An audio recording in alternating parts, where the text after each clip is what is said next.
నమస్తే. నేను మీ అశ్విని కుమార్. మే 26, 2014 దేశ రాజకీయాల్ని మార్చిన రోజు, సంవత్సరం. అప్పటిదాకా కాంగ్రెస్ ప్రభుత్వం 10 సంవత్సరాలు యూపీఏ అధికారంలో ఉంది. ఎక్కడ వేరే ఎవరు మాకు ఎదురు లేదు, ఏ పార్టీ అధికారంలోకి రాదు అన్నప్పుడు దేశ ప్రజలందరూ కూడా మోడీ వైపు చూశారు. 2014 మే 26 మొదలైన విజయ యాత్ర 2026 కంటిన్యూ అవుతుంది. దాదాపు ఇంకొక 10 సంవత్సరాల వరకు కేంద్రంలో ఎన్డీఏనే అధికారంలో ఉన్నట్టుగా కనబడుతుంది ప్రస్తుతం ఉన్న పరిస్థితుల్లో. అది తర్వాత పెరుగుతుందా ఇంకెంత అనేది వేచి చూడాలి. చాలా నడిచినాయి. 12 సంవత్సరాల్లో అన్ని రకాలుగా ప్రయత్నాలు చేశారు. మోడీ ప్రభుత్వాన్ని కూలగొట్టాలి, మోడీని దించాలి. ఆఖరికి మోడీ మీద 2-3 సార్లు హత్యా ప్రయత్నాలు కూడా జరిగినట్టుగా మనకి అఫీషియల్గా కాకపోయినా బయట స్పెక్యులేషన్ ప్రకారం అర్థమైంది.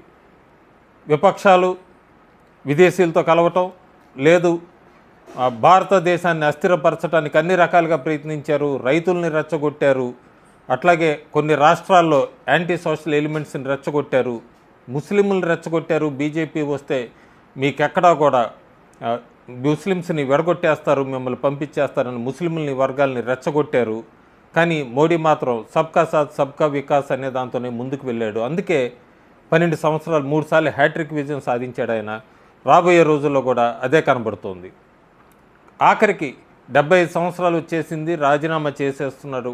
2025 ఆగస్టులో ఖచ్చితంగా మోడీ రాజీనామా, అక్కడి నుంచి బీజేపీ పతనం మొదలవుతుందంటూ కూడా చాలామంది విశ్లేషకులు ఎంతమంది ఏం చెప్పినా మోడీ తన విజయయాత్రని డంకను మోగిస్తూనే ఉన్నాడు. కాకపోతే సీరియస్గా కొన్ని కాన్స్పిరసీ కనబడుతున్నాయి. విదేశాల్లో అనుకున్నాం, ప్రస్తుతం దేశంలో కూడా మోడీ మీద ఏమైనా యాక్షన్ ప్లాన్ విదేశీ శక్తులు అట్లాగే భారతదేశంలో ఉన్న వాళ్ళు కలిసి ఏమైనా ప్లాన్ చేస్తున్నారు. ఎందుకంటే చాలా సీరియస్ ఎలిగేషన్ అని చెప్పచ్చు. బెంగళూరులో ఈ మధ్య ప్రధానమంత్రి మోడీ బెంగళూరు విజిట్లో జెలటిన్ స్టిక్సు అలాగే బాంబులకి సంబంధించిన ఐటమ్స్ ఇవన్నీ కూడా పిఎం మోడీ రూట్లో ప్రయాణిస్తున్న రూట్లో దొరికినాయి. చాలా సీరియస్ అని చెప్పచ్చు. అది ఆఖరికి కర్ణాటక ప్రభుత్వం 6 పోలీసుల్ని, ఒక సబ్ ఇన్స్పెక్టర్ని, వీళ్ళందరినీ కూడా సెక్యూరిటీ ల్యాబ్స్ వంకతో వాళ్ళతో రాజీనామా చేయించిన, అది సస్పెండ్ చేయించినా కూడా ప్రస్తుతం మోడీకి ఏమన్నా ఈ విదేశీ శక్తుల నుంచి వీళ్ళందరి నుంచి కూడా సేఫ్టీ లేదా అనేది కూడా చాలా తీవ్ర ఆందోళనకు గురి చేస్తుంది ప్రస్తుతం భారతీయులందరినీ కూడా. చాలా ఈ 12 సంవత్సరాలు తీసుకొచ్చితే మోడిఫైడ్ అని చెప్పచ్చు. కొన్ని గంటల వీడియోలు చేయొచ్చు, ఏం జరిగినాయి ఏంటి అని ఇవన్నీ కూడా చెప్పచ్చు. కానీ కొన్ని ఈరోజు ఈ వీడియోలో ఒక జీడిపి సర్జ్ గురించి చెప్తాను. 1960 నుంచి 2026 దాకా చూస్తే మ్యాక్సిమం జీడిపి సర్జు మోడీ ప్రభుత్వంలోనే చూశారు. అట్లాగే ఇన్ఫ్లేషన్ గురించి మాట్లాడతారు అందరూ కూడా. ఇన్ఫ్లేషన్ కూడా గ్రాఫ్ పెడుతున్నాను చాలా క్లియర్గా, మోడీ ప్రభుత్వంలో ఎట్లా ఉంది ఏంటి అనేది. ఎప్పుడు కూడా ఈ విమర్శలు ఎలా ఉంటాయంటే, ప్రస్తుతం యుద్ధ కారణంగా గ్లోబల్గా పెట్రోల్ ఫ్యూల్ ప్రైజెస్ అంతా పెరిగినాయి. అమెరికాలో దాదాపు 40% పైన పెరిగినాయి రేట్లు, అట్లాగే యూకేలో 20% పైన పెరిగినాయి, మిగతా దేశాల్లో 17% పైన పెరిగినాయి. భారతదేశంలో 7% పెరిగేటప్పటికే భారతదేశంలో మోడీ ప్రభుత్వాన్ని పడగొట్టాలి, మోడీని గద్దె దింపాలి అంటూ అల్లర్లు చేస్తున్న విపక్షాలు వీళ్ళందరూ గుర్తుపెట్టుకోవాలి. అమెరికాలో ఎవ్వరూ కూడా ఈ ఫ్యూయల్ ప్రైసెస్ మీద కానీ, యూకేలో ఈ పెన్షన్ రేట్ల మీద ఎవ్వరూ కూడా గొడవలు చేయట్లేదు, రోడ్ల మీదకి రాలేదు. ఇక్కడ ఆ రకంగా అయినా మోడీని దింపాలి అని కొన్ని శక్తులు ప్రయత్నిస్తున్నాయి, కానీ ఎక్కడ వాళ్ళ వలన అవ్వదు. ఎందుకంటే భారతీయులు అర్థం చేసుకుంటున్నారు ప్రస్తుతం ఎలాంటి పరిస్థితుల్లో ఈ రేట్లన్నీ పెంచారు ఇవన్నీ అన్నది.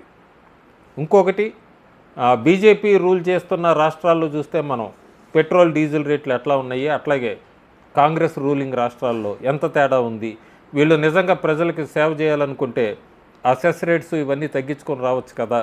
బీజేపీ రూలింగ్ రాష్ట్రాల్లో ఉన్న రేటునే కాంగ్రెస్ రూలింగ్ రాష్ట్రాల్లో కూడా అదే ప్రైస్కి అమ్మచ్చు కదా. అక్కడ మాత్రం ఎక్కడ వెనకడుగు వేయరు, కానీ విమర్శించడంలో ముందడుగు ఉంటారు. ఈ మధ్యకాలంలో ప్రతిపక్ష నాయకుడు రాహుల్ గాంధీ చాలా హంగామా చేశాడు. మోడీ అమెరికా అధ్యక్షుడికి లొంగిపోయాడు, ట్రంప్కి లొంగిపోయాడు, అమెరికాకి భారతదేశం తలొంచింది, అమెరికా ముందు భారతదేశం పరువు తీశాడంటూ కూడా సోషల్ మీడియాలో, అట్లాగే కాంగ్రెస్ పార్టీకి సంబంధించిన నాయకులు జాతీయ మీడియాను ఉద్దేశించి అట్లాగే విదేశీ పేపర్లు కూడా కొన్ని మోడీ ట్రంప్కి తల ఉంచాడంటూ కూడా చాలా ఆర్టికల్స్ రాశారు. కానీ క్లియర్గా ఆయన 2025 ఆగస్టులో ప్రధానమంత్రి మోడీ మాట్లాడుతూ అమెరికా ప్రెజర్ పెడుతోంది ఫార్మింగ్ మీద, డైరీ మీద, వీటికి సంబంధించి అంతా కూడా ట్రేడింగ్ డీల్కి సంబంధించి, కానీ నేను ఎక్కడా తల ఒగ్గలేదు, నాకు నా దేశం ముఖ్యం, నేను కాంప్రమైజ్ కాలేదు అని చెప్పినా కూడా కాంగ్రెస్ పార్టీ నాయకులు విమర్శిస్తూ వస్తూనే ఉన్నారు. ఆఖరికి మనం 24 గంటల కిందటే డొనాల్డ్ ట్రంప్ స్వయంగా ఆయన నేను భారతదేశాన్ని ప్రేమిస్తున్నాను, నాకు ప్రధానమంత్రి మోడీ చాలా గొప్ప వ్యక్తి, మోడీ నాకు ఫ్రెండు, ఎప్పుడైనా ఆయన నాకు కాల్ చేయొచ్చు అంటూ కూడా ఆఖరికి ట్రంపే మోడీతో కాంప్రమైజ్ అయ్యి మోడీ దగ్గరికి వచ్చాడంటేనే అర్థమవుతోంది. చాలా క్లియర్గా చెప్పచ్చు, శత్రుదేశమైన పాకిస్తాన్ కూడా అక్కడ ఉన్న అనలిస్టులందరూ కూడా టీవీ ఛానల్లో కూర్చొని ఓపెన్గా చెప్పారు ట్రంప్ పొలిటికల్ సిచ్యుయేషన్ ఎట్లా ఎంత వీక్ అయిపోయిందంటే మోడీ ఎక్కడా కూడా సైలెంట్గా ఉన్నాడు, ఆఖరికి మోడీనే ట్రంప్ని తన కాళ్ళ దగ్గరికి తిప్పించుకున్నాడు అన్నది. ఆఖరికి రూబియో వస్తే రూబియోని రిసీవ్ చేసుకుంటానికి కూడా జైశంకర్ ఎక్కడా వెళ్ళలేదు, అసలు పట్టించుకోలేదు. దాన్ని బట్టి అర్థమవుతుంది భారతదేశ ప్రభుత్వం ట్రంప్తో ఎట్లా ఉంది, ట్రంపే మోడీ దగ్గర కాంప్రమైజ్ అయ్యి వచ్చాడని. క్లియర్గా పాకిస్తాన్ ఛానల్ వాళ్ళందరూ కూడా మోడీని, భారతదేశ ప్రభుత్వాన్ని పొగుడుతున్నారు, అమెరికా తలొంచిందని చెప్తున్నారు. కానీ భారతదేశంలో ఉన్న ప్రతిపక్ష పార్టీలు, ముఖ్యంగా రాహుల్ గాంధీ లాంటి వాళ్ళకి ఇంకా మోడీ కాంప్రమైజ్ అయ్యాడను ట్రంప్కి, లేకపోతే భారతదేశం అమెరికాకు తలవొగ్గిందని ఈ స్టేట్మెంట్స్తోనే సరిపెట్టుకుంటున్నారు. దీన్ని ఎక్కడా కూడా భారతదేశ ప్రజలు అంగీకరించడానికి సిద్ధంగా లేరు. ఎందుకంటే స్వయంగా ట్రంప్ వీళ్ళే స్టేట్మెంట్స్ ఇచ్చారు, పాకిస్తానే వాళ్ళ ఛానల్లో ఈ డిబేట్స్ పెట్టి మోడీని పొగిడారు.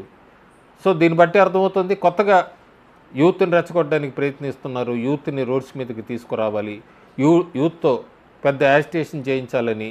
రాహుల్ గాంధీ ఒక సంవత్సరంలో మోడీ ప్రభుత్వం పడిపోతుంది అని ఆయన ఇచ్చిన స్టేట్మెంట్ వెనక ఎంత కుట్రకోణం ఉన్నది అన్నది కూడా ప్రస్తుతం భారతీయులందరూ కూడా గమనిస్తున్నారు. ఎందుకంటే మెజారిటీ ఉంది, ఎవరు సపోర్ట్ విత్డ్రా చేసుకోవటానికి లేరు, ఎన్డీఏకి సొంతంగా ఉంది, ఎలక్షన్లు ఇప్పటికిప్పుడు లేవు. కానీ ఆయన చెప్పిన స్టేట్మెంట్ వెనక ఏముంది, భారతదేశంలో అల్లర్లు సృష్టించడానికి ప్రయత్నిస్తున్నాడా, దీని అన్నింటినీ కూడా గమనిస్తున్నారు భారతదేశంలో ఉన్న జంజీ అంతా కూడా. ప్రస్తుతానికి మోడీ ప్రభుత్వానికి వచ్చిన డోకా ఏమీ లేదు. రాబోయే 2029లో కూడా ఎన్డీఏ స్వీప్ చేస్తుందన్నది కొన్ని సర్వేలు అప్పుడే కూడా చెప్తున్నాయి. గతం కన్నా కూడా ఎక్కువ స్థానాలు గెలుచుకుంటుంది బీజేపీ, అట్లాగే ఎన్డీఏ. మళ్ళీ 4వ సారి ఎన్డీఏ అధికారంలోకి వస్తుందన్నది మే 26 ప్రకారం చాలా సర్వేస్ వచ్చినాయి, అవి కూడా నేను వీడియోస్ చేస్తాను. ఎన్డీఏ ఈ 2024 కన్నా కూడా పెద్ద మెజారిటీతో గెలవబోతోందన్నది ఆ సర్వేల సారాంశం. Thank you.